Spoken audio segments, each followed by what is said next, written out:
皆様こんにちは、おともです。今回は加工トン電第5章。終盤に差し掛かってきた。張り切っていこう。諸将の猛追もあと一歩及ばず、劉備は公領に逃れた。その後曹操は石壁で劉備と孫権に大敗し、波動の歩みを停滞させる。その間に劉備は益州を得て、天下は李呉蜀による定律時代を迎えた。時を同じくして暗い人心を極めた曹操が帝位を狙っているとの噂が世を騒がす。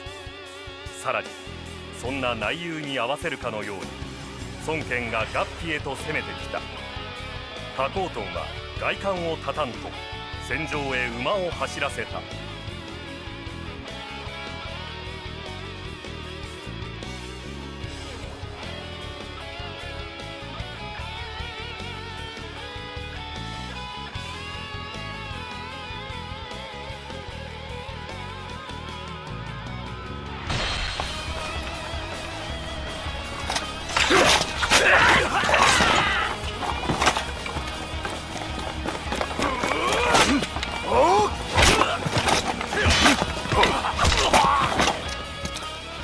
加工トン殿、殿の真意をご存知か。禅譲の噂か。さよう。そもそも禅譲自体、殿のお考えによるものなのか。さあな。付き合いの長い俺でさえ奴の考えは見えんことが多い。しかし禅譲を受けようと受けまいと、おそらく奴は変わるまい。ならば俺たちも変わらず将として務めを果たすまで。次期敵も本体をぶつけてこよう。お前も抜かるなよ。さすが殿と共に歩んでこられたお方だ。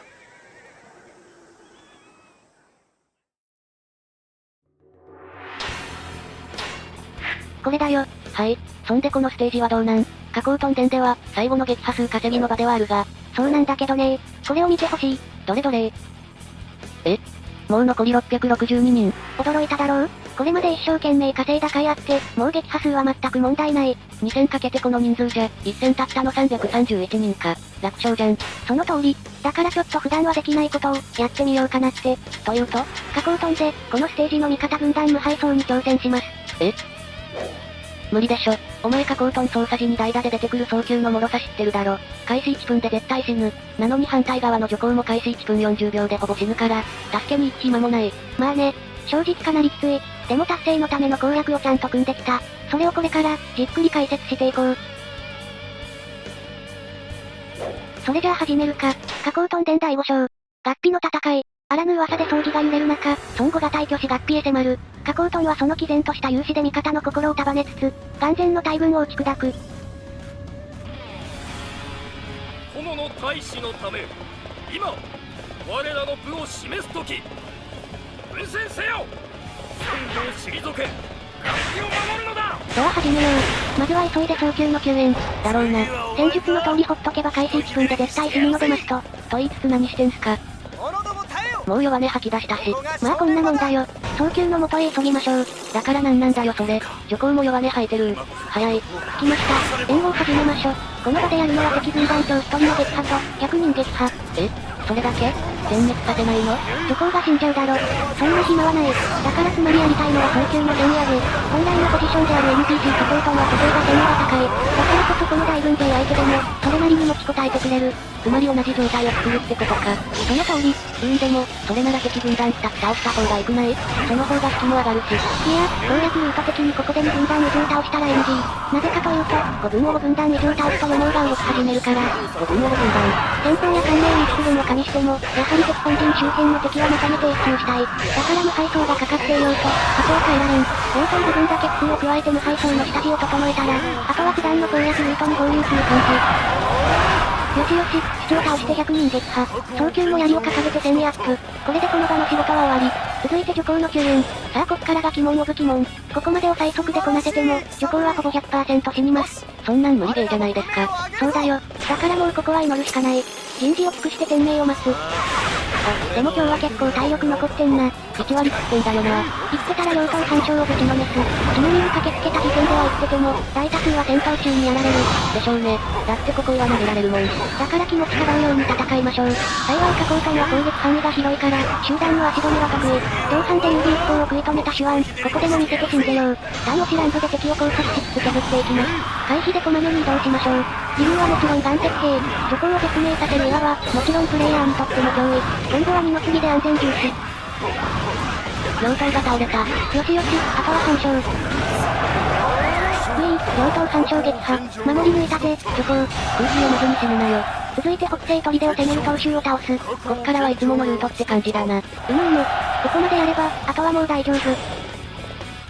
現在開始2分26秒。この開始2分半に全てが決まる感じ。この世界線に来るまでに、何度徐行に死なれたことか。過酷すぎませんか？当主を倒します。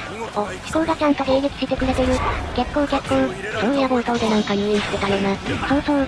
あれは思考をこの砦によこすため、思考の作戦範囲にこの砦が微妙に入らないみたいで、当主を砦のかなり西側に寄らせないと、思考が来てくれない。そのためだったのか。あと当主を倒すだけなら別に思考はいらないんだけど、思考をこっちに寄らせないと先行対象のスコ西砦を誰も落としてくれない。ほっとくと北上してきた集隊一行の迎撃に行っちゃうから、その防止も兼ねておる。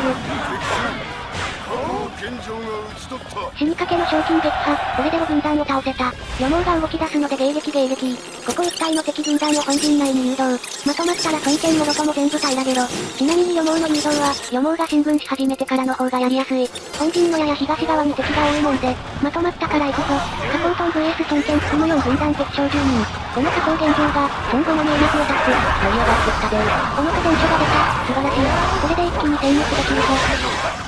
あのさ、騎馬せりきをつけろよ。まあいい、仕切り回して、この覚醒上州の挑戦力火力を見よ。加工とは振りの動作が非常に長いので騎馬せりが暴発しやすい。このため敵将の攻撃と正面で掛け合わないよう、攻撃中は体の向きに気をつけましょう。あとは回避の回数。加工とは回避の距離が短いので、一回転がっただけで敵の追撃を入手しやすい。それも騎馬せりが暴発しやすい原因の一つ。なので対集団戦で位置を調整するときは、最低2回以上は転がりましょう。標準武器ならリーチには申し分ない。慌てて2回転がってから、安全圏で攻撃を振りかけるべし。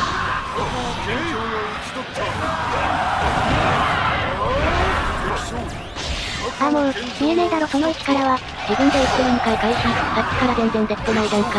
まあそれでも操作邪道にもならない瞬間はある。そもそも仕様からして翼せりが出やすすぎんだよ。出ただけで数秒ロス確定だし、勘弁してくれ。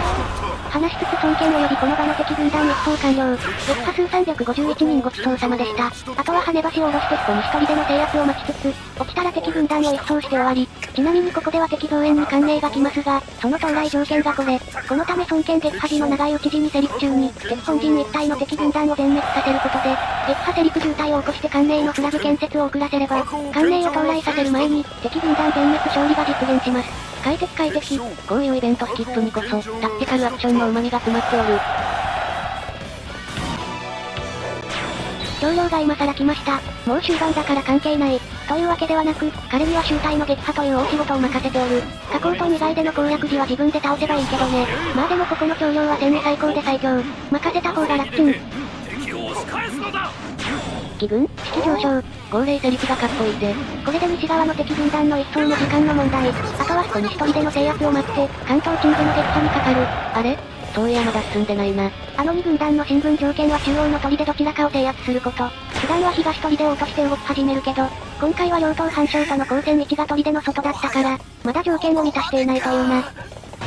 早急が死んじゃう。さすがにもう死なんよ。死なないよね？やっぱ不安なんじゃん。ああよし。もう倒せてるね。じゃああとは少し一人での制圧。残り耐久55。じゃあそれを待ちながら、倒しきらない程度に。しかしこれが結構長いんだよね。さっきも言ったけど飛行を誘導する以外で誰も落としに行ってくれないから。自分で落としに行くのはなんならその方がいいかもな。でも関東鎮具は中央の砦どっちが落ちるに関係なく、東砦の方に進軍しちゃう。だからあんまりこの場を離れたくない。関連のフラグも立ってるし、ってことか。まだ30秒くらい猶予がある。そんで、残り耐久は0。よし、思考よく頑張った。じゃあチングを倒してフィニッシュ。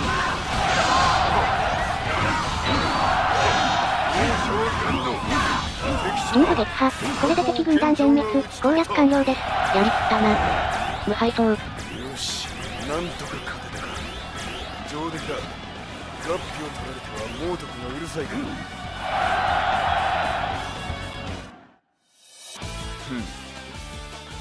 十分な戦果だ。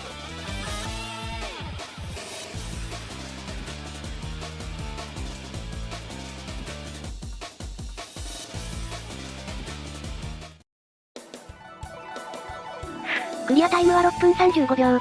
そして味方軍団無敗走。素晴らしい。いやーきつかったです。まず女皇が死なない世界線に来るために何十回もやり直した。